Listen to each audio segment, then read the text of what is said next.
Well, one of the set of people smiling in this dwindling economy is the judicial officers and lawmakers. Welcome to another beautiful day right here on Oweleketv. It is a review right here. And of course, we want to talk about something very, very important this morning. My name is Ramsey Enoch. And of course, joining me on the conversation this morning is Michael Ekenedili. Good day, Michael. Good day. It's good to have you. It's good to always be here. Splendid. All right. So let's talk about what is happening in Nigeria at this very particular point in time. Something caught my attention early hours of this morning. That is about state governors spending billions of naira, all right, buying exotic cars for lawmakers, members of the state assembly. These are cars of different foreign categories, for some, it is 68 million for one car, all right? Then for Benue State, where they are facing a whole lot, I'm very particular about Benue State Governor Alia, who took over from Samuel Otom, who is doing a great job anyway. But then buying cars, exotic cars for lawmakers at the rate of 60 million naira each is something that Nigerians are not trying to come to terms with as it is right now. What do you think? Because number one, the economy is not stable. Number two, most of these state governors are saying they cannot pay above 70,000 naira as far as the minimum wage is concerned. And some of them, even before now, have owed salaries. Pensioners dying on a daily basis, my brother.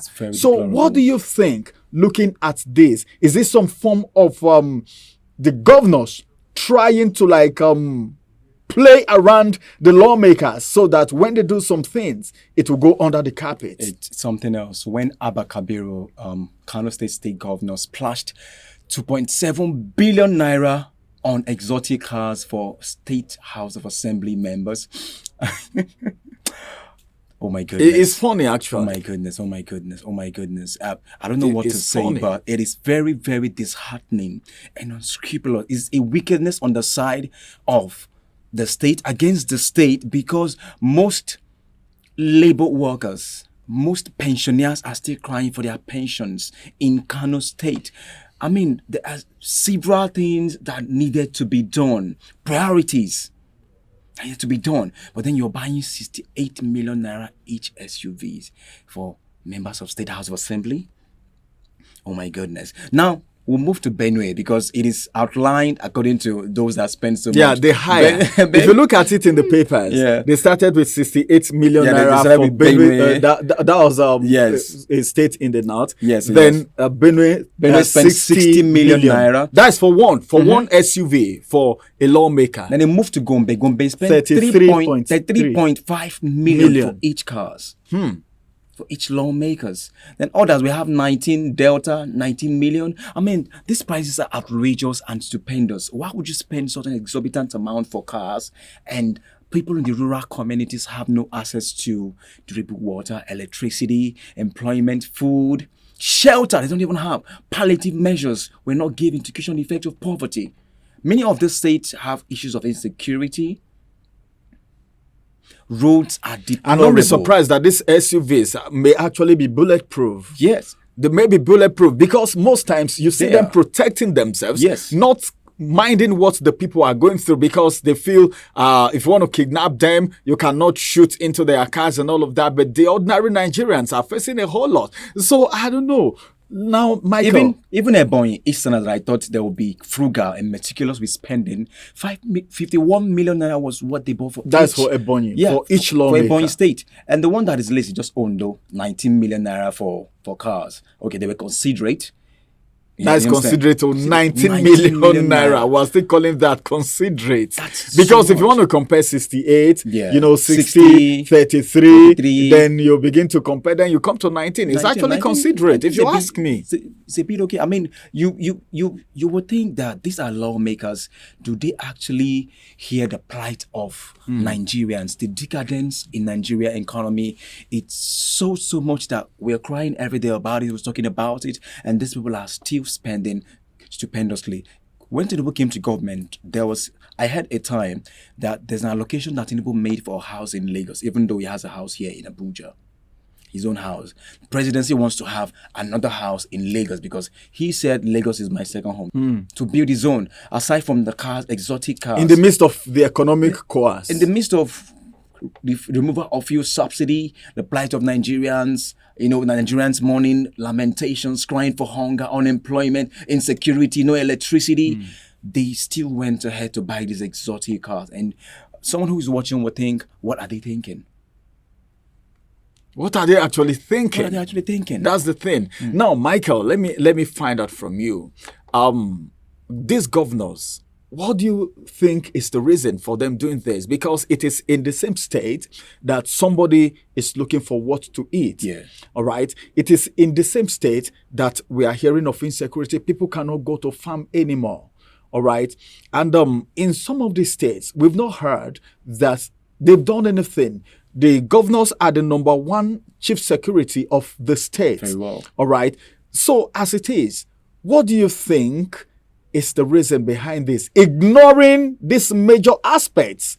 Okay, these are things that has to do with the people, but they are now focusing on individuals who are already in power. These people are collecting salaries. We don't want to go into how much they collect on a monthly basis yet, but you just have to know that these guys are collecting so much on a monthly basis, apart from other allowances. Then they are having this kind of cars. What do you think must have prompted the governors to do this? Or you want to say they are taking cue from what is happening at the federal level because that's the judicial officers were actually, you know? Yeah, because the federal executive members of the senators and all that presidency started splashing funds on exotic cars. So of course, now state will say, we don't want to be left behind. Even the local government will say, okay, we also want cars.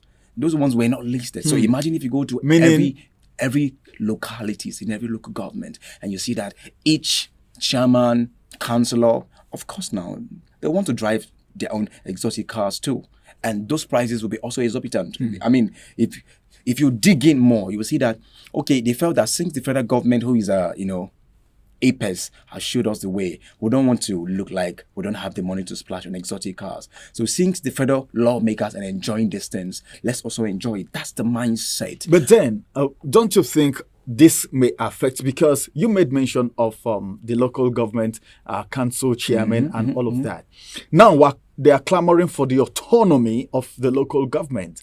If the autonomy is being given, don't you think that the same thing may play out? You may hear that the chairman of the local government is buying, cars for maybe the council members and maybe the chief whip. Most definitely, that is what we play out. That's what we're about to see, because now I made mention here in review that these people have this mindset that it is my turn to eat of the national cake of this country. So once they come with that mindset of, I'm about to eat my own inheritance. Nigeria be my own fatherland. I'm hearing the national anthem, in brotherhood we stand. Do they have this mindset of in brotherhood we stand, the unity and all that, and diversity?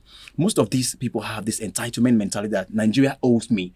So once I have an opportunity to hold an executive elected office, it's an opportunity for me to extort, enrich myself, eliminate poverty from not minding the people that you were brought to lead or govern, to the detriment of the people, security. But if the people are not there, who will they lead in the first place? It's something else. It's something else. It's something else. Unscrupulous. Are they thinking about it? Are they contemplating? Are they conscientious about this? Are they emotional about this? Do they know that when you die, you're going 6 feet? You're that's not going it. And that's going to be all. They extort so that's much, gonna sir, be all. that even their fifth generation. Remember what happened when Abakari died? That they went to Mejama and found some money in a house with the son. These people stock so much for their generations unborn.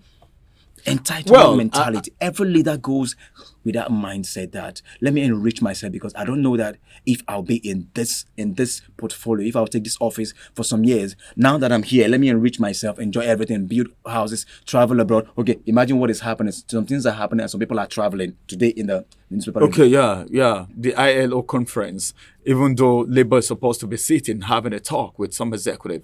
All right, thank you very much, Michael, for adding your voice to the conversation this morning. Then, misplaced priority. Every time. Misplaced priority every time. Well, this is going to be the size of the review for this morning. But then I just need to say this. Governors, you need to sit up. Well, if everything is going on smoothly in your state and you're doing this for lawmakers, it wouldn't be a problem. We heard in Benue State a lot of crisis when this administration came into office and a lot of war between this governor and his predecessor. But then I think everything is taking shape right now. If salaries are not being owed anymore, if our people can now go to farm in Benue State and in other of the northern states, our neighboring states, then we can say you are doing a great job. But then, if pensioners are not being paid, if salaries are not being paid accurately the way it is supposed to be, then we want to say spending 60 million naira on one car for a lawmaker may not be the best, even if that has to be done. It shouldn't be now. We talked about 68 million naira. We talked about that was in Kano State. Then Benue State, 60 million naira for one SUV for a lawmaker, a member of the state House of Assembly. Then we also talked about 33.3 million naira. Then also 19 million naira, which is the lowest that we can think of right now. Then 51. Then 51 too in Ebonyi State. All this put together is running into billions in an economy that is struggling, in states that is being, I don't know, I don't want to say bedeviled, because sometimes you say, well, the governors are maybe the problem of the states. Very well. All right. This is one of the reasons they need to give the local government and autonomy. Well, this is going to be the size of the review for this morning. Will come on your way again, but all you have to do is that you need to checkmate the activities of the state governors. But then the lawmakers who are supposed to do this are the ones who are indirectly being shut up right now with these exotic cars. If you know what I'm saying, you should know what I'm saying. Bye-bye for now, and we'll see you tomorrow again. My name is Ramsey Enoch.